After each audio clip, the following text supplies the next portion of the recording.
Welcome to Medify. So let's start microbiology. In microbiology, today we'll discuss GIT. In GIT, the today's topic is food poisoning. In previous video, we have discussed the diarrhea. So let's start food poisoning. Food poisoning सबसे पहले आता है definition, the basic definition of the food poisoning, which is the illness acquired through the consumption of food and drink contaminated either with microorganism or their toxin. मतलब कोई भी microorganism के consumption से या उसके टॉक्सिन के कंजप्शन से आपको जो इलनेस हो रही है उसको फूड पॉइजनिंग बोलते हैं। आगे देखते हैं इसकी इटियोलॉजी जो होती है। इसकी जो इटियोलॉजी होती है वो टाइम बेस्ड पे डिपेंड करती है और डिपेंड्स अपॉन इसको भी बोल सकते हैं it depends depends upon the incubation period. Yes, जो इंक्यूबेशन पीरियड होता है तुम्हारा माइक्रो ऑर्गेनिज्म का कि भैया कि कौन सा माइक्रो ऑर्गेनिज्म कितनी देर के लिए वायबल है, कब तक वो अफेक्ट कर सकता है, उस पर डिपेंड करता है तुम्हारा aetiology. So incubation incubation period. So between 1 and 6 hours कौन कौन से ऐसे माइक्रो ऑर्गेनिज्म जो अफेक्ट कर सकते हैं। तो वो है सबसे पहला स्टेफाइलोकोकस ऑरियस, स्टेफ ऑरियस, इसका पूरा नाम होता है स्टेफाइलोकोकस ऑरियस, आप लिख लीजिएगा। और दूसरा होता है bacillus serious, bacillus bacillus serious. ठीक है, तो अगर आपको फूड पॉइजनिंग कोई भी चीज खाने से 1 से 6 घंटे के बीच में अगर हो रहा है या उसके सिम्टम्स आपको 1 से 6 घंटे के बीच में दिख रहे हैं तो मोस्ट प्रोबेबली यही दो है जो आपको अफेक्ट करेंगे या उस खाने में यही दो ऑर्गेनिज्म प्रेजेंट होंगे। अगर बात करते हैं अपन 8 से 16 घंटे, मतलब आपने कोई चीज खाई, फॉर एग्जाम्पल आपने द मोस्ट चीज जो मतलब मोस्ट सस्पेक्ट जो है फूड पॉइजनिंग का वो है पानी पूरी, पानी पता से। तो अगर पानी पूरी आप खाते हैं और पानी पूरी खाने के 1 से 6 घंटे बाद आपके पेट दर्द, उल्टी, ये सारे आपको वॉमिट हो गया, स्टमक एक हो गया, आपकी नॉर्विया हो गया, अगर आपको ये सब हो रहा है तो हो सकता है कि स्टेफिलोकोकस ऑरियस और बैसिलस सीरियस आपको अफेक्ट करा गया है। दूसरा आता है कि अगर आपने पानी पूरी खाने के 8 से 16 घंटे बाद आपको अगर सिम्टम दिख रहे हैं तो उसमें हो सकता है कि आपकी पानी पूरी के अंदर क्लोस्ट्रीडियम प्रेजेंट होगा। क्लोस्ट्रीडियम भी कौन सा? क्लोस्ट्रीडियम परफ्रिंजेस, ये वही है जो गैसिंग कॉज कराता है। क्लोस्ट्रीडियम परफ्रिंजेस नहीं, आपको गैसिंग नहीं कराएगा, कराता है। और bacillus serious same, bacillus serious same नहीं हो सकता, लेकिन बैसिलस सीरियस के अलग अलग वेरिएंट्स होते हैं। तो हो सकता है कि ये कि कुछ वेरिएंट 6 घंटे में अफेक्ट कराए, कुछ वेरिएंट 8 से 16 घंटे के बीच में अफेक्ट करेंगे। ठीक है, आगे बढ़ते हैं। जो 16 घंटे के बाद में अफेक्ट करेंगे तो सबसे इंपॉर्टेंट इसमें cholera, which is vibrio cholera. Cholera पर नेक्स्ट वीडियो में पूरा टॉपिक पढ़ेंगे। नेक्स्ट इज इकोला, इकोला यूटीआई में अपन पूरा पढ़ेंगे। सो ये ध्यान रखना, ये अपन पढ़ेंगे कॉलेरा में, ये अपन पढ़ेंगे यूटीआई में। Next is Cyclospora. चलो, अब जैसे कि आपने सुना कि ये अपन कॉलेरा में पढ़ेंगे, ये अपन यूटीआई में पढ़ेंगे, तो अभी अपने रिसेंट में क्या पढ़ना है, इस वीडियो में अपन इन सारे बैक्टीरिया से बात करेंगे। तो let's start the first which is food poisoning due to staph aureus. अब स्टेफ ऑरियस है तो स्टेफ ऑरियस कितनी देर में अफेक्ट कर रहा है? 1 से 6 घंटे में। ठीक है, so let's start staphylococcus food poisoning. Staph food poisoning, तो स्टेप फूड पॉइजनिंग जो होती है उसमें कहानी ये होती है कि सबसे इंपॉर्टेंट कि यहाँ पे जो साइट ऑफ एक्शन है वो क्या है। तो ये क्या करता है, ये तुम्हारा इसका मेन है वॉमिट कराना। ठीक है, तो it affect on the vagus nerve and stimulate vomit centre, जो आपका ब्रेन का वॉमिट सेंटर है उस पर जाके इफेक्ट करता है, ताकि वॉमिटिंग आपका नोजिया वॉमिटिंग ज्यादा बढ़ जाए। ठीक है, ताकि आप पानी पूरी खाने के 6 घंटे तक ही आपको इतनी वॉमिट हो जाए कि आपको हो जाए कि हमने पानी पूरी खाई थी। Vomit centre of brain. ठीक है, और इसमें होता क्या है तो याद रखना है, टॉक्सिन प्रोड्यूस करता है, प्रोड्यूस टॉक्सिन। ठीक है, आगे बढ़ते हैं। सिम्टम्स क्या होंगे, जैसे कि मैंने बताया नोजिया वॉमिटिंग सबसे ज्यादा होगा। सबसे ज्यादा क्या होगा, सबसे ज्यादा हो गया अपना, सबसे ज्यादा अपना होगा नोजिया वॉमिटिंग। ये कलर आपको विजिबल नहीं होगा अच्छे से, नोजिया करना। डायरिया ओकेजनली, डायरिया हमेशा नहीं होता है, ओकेजनली डायरिया होता है। ठीक, और इसमें सिम्टम्स फीवर नहीं आते सिम्टम में इसके, नॉर्मल डायरिया जो वॉमिट और यही कॉज कराता है बेसिकली। मोस्ट कॉमन सोर्स क्या है इसका? तो मोस्ट कॉमन सोर्स जो होता है वो फूड हैंडलर्स, पानी पूरी वाले भैया, फूड हैंडलर, पानी पूरी वाले भैया। आगे बढ़ जाते हैं। डिटेक्शन कैसे करेंगे इसका? मतलब अब अगर हो गया है तो डिटेक्शन कैसे करोगे? डिटेक्शन में कुछ नहीं है, अगर आप बड़े अच्छे खासे हैं तो आप एलाइजा पीसीआर करा सकते हैं, कि अगर नहीं मेरे बच्चे को कुछ नहीं होना चाहिए, मैं अपने बच्चे के लिए बहुत पैसा खर्चा करूंगी, तो एलाइजा पीसीआर आप करा सकते हैं। उसमें आपको टॉक्सिन्स दिखेंगे इन द ब्लड, टॉक्सिन देखेंगे इन द ब्लड। तो इसमें बेसिकली पीसीआर की जो स्ट्रेन होती है उस स्ट्रेन में आपके ब्लड को डाला जाएगा, उसके साथ एंटीटॉक्सिन, एंटी स्टेफेलोटॉक्सिन डाला जाएगा, जिससे कोएगुलेट हो जाएगा और वो कोएगुलेशन आपको पीसीआर में रीडिंग दे देगा। ठीक है, तो ये ठीक हो जाते हैं अपने आप, नॉर्मल कोई इतना दवाई इसकी नहीं होती है वैसे 1 से 6 घंटे वाली। आगे बढ़ते हैं। Next is bacillus serious infection. Bacillus serious infection जो होता है ये बच्चों में ज्यादा पाया जाता है, बिकॉज जो मिट्टी खाने वाले बच्चे होते हैं, जो सैंड खाते हैं, सॉइल खाने हैं, तो बिकॉज क्योंकि बैसिलस सीरियस जो बैक्टीरिया है ये मेनली कहाँ प्रेजेंट है? सॉइल में प्रेजेंट है। तो जब छोटे स्मॉल चाइल्ड होते हैं, स्मॉल किड्स या चाइल्ड जो बच्चों में मिट्टी में खेलते हैं जिंदा, वो उनमें होता है कि मिट्टी खिलाते बिना बिना जो है खाना खा लेते हैं, तो उसमें बैसिलस सीरियस बढ़ के चले जाता है। ठीक, इसमें भी सेम है, ये टॉक्सिन के प्रोड्यूस, ये टॉक्सिन से होता है। लिकर इन्फेस्टेशन की अगर बात करेंगे तो उसमें अलग अलग लेवल पे अलग अलग आता है। जैसे कि फर्स्ट इज कि इसके क्लिनिकल मैनिफेस्टेशन दो टाइप में बांटे गए। एक होता है डायरिया टाइप, एक होता है डायरिया टाइप और एक होता है एमेटिक टाइप। मतलब बैसिलस सीरियस में बताया था कि उसके बहुत सारे वो होते हैं स्ट्रेन्स। ठीक है, तो कुछ स्ट्रेन्स इसके क्लिनिकल मैनिफेस्टेशन डायरिया के देंगे, कुछ एमेटिक के देंगे। ठीक है, तो ये दो बात में हमने इसको बांट दिया है, क्या और क्या। जो डायरिया टाइप वाला है ये है तुम्हारा 8 से 16 घंटे वाला, जो मैंने बताया था, जिसके दो स्ट्रेन होते हैं। मैक्सिमम होते बहुत सारे हैं, लेकिन बहुत सारों में से मोस्ट ऑफ 8 से 6 घंटे वाले होंगे, और कुछ स्ट्रेन 1 से 6 घंटे वाले भी होते हैं। और जो 1 से 6 घंटे वाले होते हैं वो होते हैं एमेटिक टाइप्स। अब इसमें सिम्टम्स का कुछ बताने की इतनी दिखेगी नहीं, क्योंकि डायरिया वाले में ऑब्वियसली डायरिया होगा और एमेटिक वाले में वॉमिट ना हो जाए, ये सारी चीजें बढ़ेगी।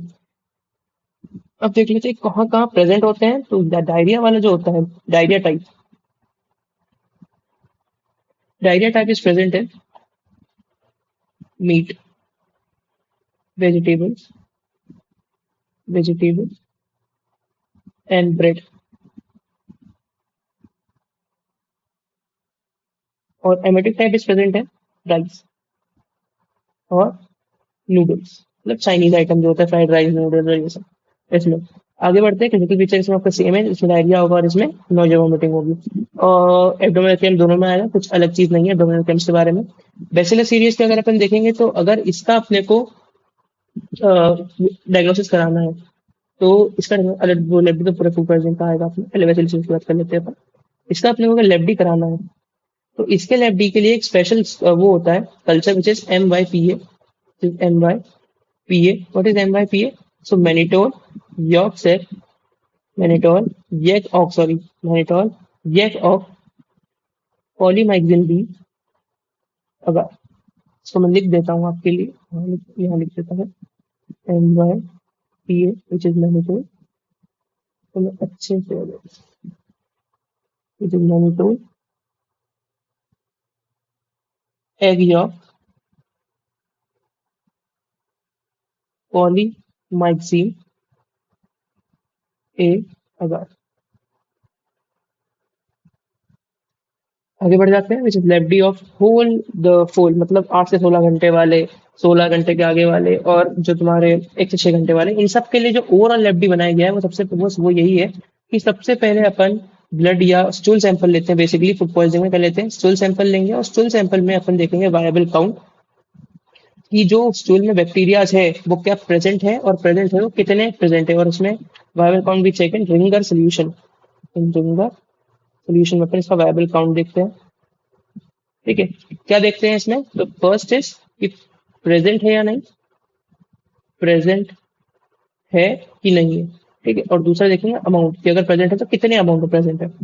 Next we see about viable count. Second stool में अपन चीज देखते हैं जो कि होता है अपना, इसको अगर प्रेजेंट है तो फिर कल्चर करेंगे उसका अच्छे से, और कल्चर करके उसको एक आइसोलेट करके चेक करेंगे भैया इसमें अगर बैसिलस सीरियस भी है तो कौन सी स्ट्रेन का है, विच इज 8 से 16 घंटे वाला डायरिया टाइप है कि वॉमिटिंग टाइप है, ये सारी चीजें अपन देखेंगे। तो उसमें अलग अलग कल्चर होते हैं अलग अलग चीजें के लिए। और लास्ट इज टॉक्सिन। अगर बैक्टीरिया नहीं है, टॉक्सिन निकलता है स्टूल में से, तो टॉक्सिन के लिए अपन पीसीआर एनालाइजर करेंगे और चेक करेंगे भैया कौन सा टॉक्सिन है। सिर्फ टॉक्सिन, बैसिलस सीरियस और ये इससे पहले फोकस ही कॉज नहीं कराते, और दूसरे उससे जो विब्रियो कॉलेरा है और बहुत सारे ऐसे हैं जो टॉक्सिन से कॉज कराते हैं। देखिए आगे बढ़ते हैं। Botulism. Botulism is a broad spectrum, मतलब ये सिर्फ फूड पॉइजनिंग या डायरिया पे ही नहीं रुकता है, ये बहुत सारी चीजें कराता है, गैंग्रीन कराता है और आगे बहुत सारी चीजें अपन देखेंगे क्या क्या कराता है। ये चीजें पैथोलॉजी में आपको बेसिकली देखने को मिलती है, जनरल पैथोलॉजी में, विच इज क्लॉस्ट्रीडियम बॉटुलिज्म के उसके इन्फेक्शन क्या क्या होता है देखते हैं अपन। बॉटुलिज्म आपने सुन ही दिया बैक्टीरिया का नाम, which is Clostridium, Clostridium botulism. Clostridium botulism ये कॉज कराता है बॉटुलिज्म, ठीक है, botulinum sorry, Clostridium botulinum, botulism नहीं है, क्लॉस्ट्रीडियम बॉटुलिनम क्या कॉज कराता है, बॉटुलिज्म कॉज कराता है। Very good. It is a gram positive, it is a gram positive spore forming, spore forming. तो ये आपके एक थ्योरी के लिए इंपॉर्टेंट है, it is a gram positive spore forming obligate anaerobic bacteria, anaerobic bacteria. तो एनारोबिक के नाम से आपको एक चीज तो याद आ रही होगी कि ये कल्चर किस में होगा। आपको ये तो पता होगा एनारोबिक बैक्टीरिया कल्चर किस में होंगे, अपने कल्चर वीडियो में मैंने चिल्ला चिल्ला तो बताया था कि एनारोबिक बैक्टीरिया कहाँ कल्चर होते हैं, which they are culture in RCM, Robertson टोटमी ग्रोथ। ठीक है, आगे बढ़ जाते हैं। द पैथोजेनेसिस, मतलब ये कॉज कर रहा है बॉटुलिज्म, वो क्या, वो कैसे कॉज कराएगा, तो उसको देख लेते हैं अपन पैथोजेनेसिस में। तो बॉटुलिज्म जो होता है ये मेनली पैथोजेनेसिस, यस, ये मेनली टॉक्सिन प्रोड्यूस करता है, विच इज बॉटुलिनम टॉक्सिन। क्या प्रोड्यूस करता है, बॉटुलिनम टॉक्सिन प्रोड्यूस करता है। जो botulinum toxin most toxic form होता है, मोस्ट टॉक्सिक, मतलब आपने अगर डायरिया भी ढंग से देखा होगा तो डायरिया में भी मैंने दो बताया था, एक होता है एक्यूट, एक होता है chronic. So botulism is chronic diarrhoea, वो एक्यूट डायरिया भी कौन से कराएगा, it is most toxin, toxic. Plus तुमने ये भी चीज फार्मा में देखी होगी, बॉटुलिज्म के इंजेक्शन देते हैं जब एसिटाइल कोलिन का अपन पढ़ रहे थे, तो उसमें पता है बॉटुलिज्म के इंजेक्शन देते हैं अपन फेस पे। तो वो इतना टॉक्सिक है कि वो एंटी रिंकल का काम भी करता है, मतलब सही है, लेकिन सिर्फ और सिर्फ लोकल इफेक्ट में, सिस्टमिक इफेक्ट में इट इज वेरी टॉक्सिक। आगे बढ़ जाते हैं कि ये एक्ट कैसे करेगा। सबसे पहले अपन देखते हैं इसकी एंट्री कैसे होगी। तो ये सिंपली इंजेस्ट होता है, नेचर में वायबल प्रेजेंट है, ये नेचर में प्रेजेंट है, सॉइल में प्रेजेंट है, फूड बॉर्न में प्रेजेंट है। जो वेक्टर आपके फ्लाइज हैं, ये सबके इनके बॉडी पर अटैच रहते हैं, ये फूड में ट्रांसफर करते हैं। हमने पढ़ा होगा 11th 12th में ये कैसे ट्रांसफर करता है ये वेक्टर में। तो इंजेक्शन अपन इसको करेंगे, इंजेक्शन के बाद में ये प्रोड्यूस करता है एक टॉक्सिन, अपनी बॉडी के अंदर आते से ये प्रोड्यूस करता है, टॉक्सिन प्रोड्यूस करता है, टॉक्सिन प्रोड्यूस करता है। और वो टॉक्सिन कहाँ किसके थ्रू ट्रेवल करेगा, the transport of our body is through blood, blood के थ्रू ट्रांसपोर्ट करेगा पूरी बॉडी में, और बॉडी में ट्रांसपोर्ट करके they will cause paralysis of, they will cause flaccid paralysis, मतलब ये मसल्स को कॉन्ट्रैक्ट होने से रोक देगा। They will cause flaccid paralysis which stop the normal process, normal physiological process, and normal physiological process which causes the diarrhea, food poisoning, which obviously food poisoning. They also cause gas gangrene. ठीक है, clinical manifestation के देखते हैं कि क्या क्या ये mainly cause कराएगा, तो बस लाइन में लिख लेंगे सब चीजों को। तो क्लिनिकल मैनिफेस्टेशन क्या क्या कॉज कराता है, आपको ये समझ में आ गया क्या हुआ है। नॉर्मली बच्चे गए बाहर मिट्टी में खेले, वही वही हाथ बिना हाथ धोए, उन्होंने खाना खा लिया, तो उन्होंने इंजेस्ट कर लिया बॉटुलिज्म, बॉटुलिज्म अपनी बॉटुलिज्म की बॉडी के अंदर गया, क्लॉस्ट्रिडियम ने बॉडी के अंदर गया, क्लॉस्ट्रिडियम ने अपने एक स्पेसिफिक प्लेस ढूंढ ली, उस प्लेस में गया, उसने टॉक्सिन प्रोड्यूस किया, टॉक्सिन प्रोड्यूस करके वो उसका कहाँ है टॉक्सिन, ब्लड में है, ब्लड के थ्रू टॉक्सिन सीधा सीधा अफेक्ट करते हैं जितने भी बॉडी के एसिटाइल कोलिन के न्यूरॉन्स हैं, सबको अफेक्ट करता है और पूरी बॉडी में प्लास्टिक पैरालिसिस कॉज कराता है। क्या कॉज कराता है, प्लास्टिक पैरालिसिस। तो ये कॉज करा के क्लिनिकल मैनिफेस्टेशन अपन देख लेते हैं। क्लिनिकल मैनिफेस्टेशन क्या कहते हैं, फर्स्ट इज डिस्फेजिया, मतलब खाना खाते नहीं बनेगा आपसे। Second is deep tendon reflex कम कर देगा, deep tendon reflex decrease. Third is constipation में बताया, डायजेशन नहीं होगा, कॉन्स्टिपेशन हो जाएगा, विच लीड्स टू डायरिया नहीं होता है इसमें, फूड पॉइजनिंग होती है, लेकिन कॉन्स्टिपेशन हो जाएगा, डायरिया नहीं होगा। ठीक है, आगे बढ़ते हैं। नो सेंसरी डिफेक्ट डेफिशिएंट, मतलब जो सेंसरी आपके रिफ्लेक्स आते हैं वो इतने अच्छे से नहीं आएंगे। ठीक है, एंड इन लेटर स्टेज ये बहुत ही खतरनाक होता है। लेटर स्टेज में lead to death because of paralysis of rib muscle. ठीक है, अब टाइप्स देख लेते हैं बॉटुलिज्म के, कितने टाइप के बॉटुलिज्म होते हैं। तो बॉटुलिज्म के टाइप अगर अपन देखें तो ये मेनली 3-4 टाइप के होते हैं, और बेसिकली इसको बांटा गया इसके एटियोलॉजी, मतलब कहाँ से अंदर घुसते हैं वहां के बेसिस पे। तो first is food borne botulism. ठीक है, second is wound botulism is the major cause of gas gangrene botulism. And third is infant botulism. ठीक है, इतने डीप में जाएंगे नहीं अपन, क्योंकि ये कुछ पूछा नहीं जाता, अपन नॉर्मल नॉर्मल याद करते हैं कि फूड बॉटुलिज्म इज फूड में और बेवरेजेस के थ्रू जा रहे हैं अपनी बॉडी के अंदर क्लॉस्ट्रिडियम। ठीक है, मोस्ट कॉमन सोर्स क्या है, फूड और बेवरेजेस। ठीक है, विच कॉजेज द आउटब्रेक, मतलब जो कॉन्स्टिपेशन में से कॉज कराएगा फूड पॉइजनिंग, ये कॉज कराता है गैस गैंग्रीन। और ये जो ओपन वुंड होते हैं इसमें क्लॉस्ट्रिडियम सबसे जल्दी लग जाता है, इसलिए लोग बोलते हैं कि कट लग जा, गहरा कट, तो इसलिए लोग पट्टी कर देते हैं, बोलते हैं कि खुला मत छोड़ना वरना क्लॉस्ट्रिडियम आ जाएगा, गैस गैंग्रीन में चढ़ जाएगा, काटना पड़ेगा, यही होता है। इन्फेंट बॉटुलिज्म जो होता है ये 75% केसेस इसी के होते हैं बॉटुलिज्म में, जो इन्फेंट बच्चों, लोग बता रहे मैंने, बच्चे खेल रहे हो आ जाते हैं। इसमें एक बहुत खतरनाक चीज होती है इन्फेंट बॉटुलिज्म में, इसको बोलते हैं child syndrome floppy child syndrome. मतलब बच्चे अगर बॉटुलिज्म इंजेस्ट कर लेते हैं, जो कि मिट्टी में खेलते हैं, और उसमें अगर वो ट्रीट नहीं होता है लंबे समय तक, तो दे कॉजेज फ्लॉपी चाइल्ड सिंड्रोम, जिसमें एक फ्लॉपी नेक हो जाती है। उनकी नेक कैसी हो जाती है, फ्लॉपी, क्योंकि उनकी मसल्स अभी अच्छे से डेवलप नहीं हुई है, उसमें भी मसल का पैरालिसिस हो चुका है, so they will lead to floppy neck, that's why it's called as floppy neck syndrome. और सिर्फ फ्लॉपी नेक ही नहीं होता, इनकी आवाज भी नहीं निकलती है, और बहुत ही वीकनेस आती है इनकी बॉडी में। इसका लेफ्ट डी अगर अपन देखेंगे तो लेफ्ट डी में सीधा मोटाइप, उनको लेफ्ट डी में इसका कल्चर करेंगे, विच कल्चर इज थ्रू, कल्चर किससे करेंगे अपन, आरसीएल से कल्चर करेंगे। और इसका अगर अपने को एक एडवांस टेस्ट चाहिए तो माल डी टॉप करते हैं इसमें, एडवांस में माल डी टॉप। डन, तो thank you for coming and watching the video, and sorry for the delay. अब से वीडियो रेगुलर आएगी। जहां तक मेरा कहना है, माइक्रो में कोई दिक्कत नहीं आएगी आपको। बाकी हमने वेबसाइट भी रेडी कर ली है, तो आप वहाँ जाइए, बुक्स सारी अवेलेबल है, नोट्स थोड़े दिन में अवेलेबल हो जाएंगे। जो भी आप चाहिए आप हमें कमेंट करिए, वेबसाइट पे भी आपको जो चाहिए आप कमेंट करिए, आपको जो सा लेक्चर चाहिए आप हमें कमेंट करिए। तब तक के लिए बाय बाय।